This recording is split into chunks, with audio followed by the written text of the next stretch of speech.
All right, man. Here we go. Week 1, 2015 NFL season. Once again, I made another bet with Tig with my birds versus his squad from Atlanta. And once again, I have lost. And now this is me making my video to pay my debt. Once again, my Philadelphia Eagles have let me down. That's all right. I'm sure they're going to be good this year. And it's just hard to win road games against great teams like the Atlanta Julios, man. I've outlined some things, so you're going to see me peeping at the screen once in a while because I want to make sure I cover it all. Number one, these aren't your Mike Smith Julios. Definitely got some grit on defense. They look a lot better than I thought they would. It's funny because the ATL quarterback, he looked a lot like an old draft pick that they had, the guy named Matt Ryan. And he was slinging the ball around. Looked pretty good. Philly thought they could spot ATL an entire half of football. They were almost right, but the Atlanta Julios, man, they're just too great. Just such a great team. They throw the ball well, they run the ball well, and they look really good for Monday night, man. For the money that Philly spent on DeMarco, you'd think that Chip would actually play him, but Philly did show that they do have 3 solid backs, and they were overmatched because just like such a great defense over there in Atlanta. But you know, right when Philly tried to score at the first half, there about 1:10 left in the half when they were driving down, and I just felt that INT coming. Some turnover, some sack fumble, something was coming, and of course, it would happen right there. Standard.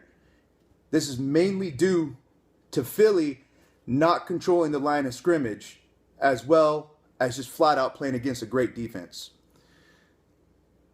You know, for the Chesters, do you think that Coop stopped making out with himself long enough to watch this game?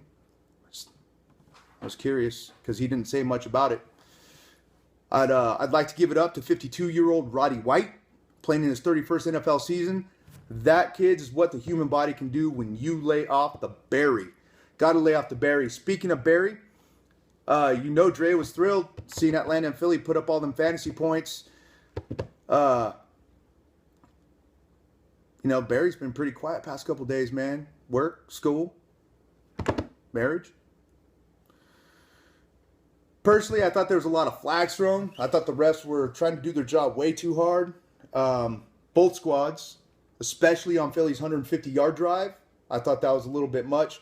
But, you know, Bradford 9-10 on that drive, I think that's kind of what they were looking for. But, you know, he fought through it. And you ain't jacuzzing nobody. But I think that whole drive, staying on the field, I think that was part of Atlanta's game plan because the offense was so exhausted from scoring all them points in the first half. They say, you know what, let's keep the defense out there for a little bit. Let's get some rest so we can go out and win this game later because that's what great teams do. That's what great teams do. Did you guys see ATL have that white dude receiver? I'm lost. Is he a member? But let's be honest, in the middle of this game when shit got crazy, like when we're getting there in the late third, early fourth, and Philly starts kind of their little comeback there, did you just kind of stop and wonder,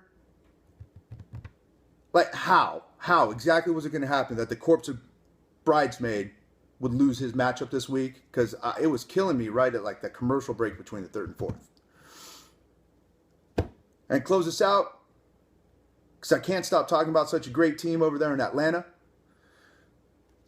Quick shout to my champs, Alex, Caveman, See How, much love. 26-24, close one, wasn't enough this time. I know you were nervous in the second half, Thomas. I know you were nervous. I know you were tripping. I know it wasn't like the Jake Matthews draft day meltdown, but it was close. And if Philly had happened to beat a really elite team like Atlanta in comeback fashion like that, I'm pretty sure we would have seen that meltdown. I'm pretty sure. It must be very comforting for you to be such a solid fan of a great team like the Atlanta Julios.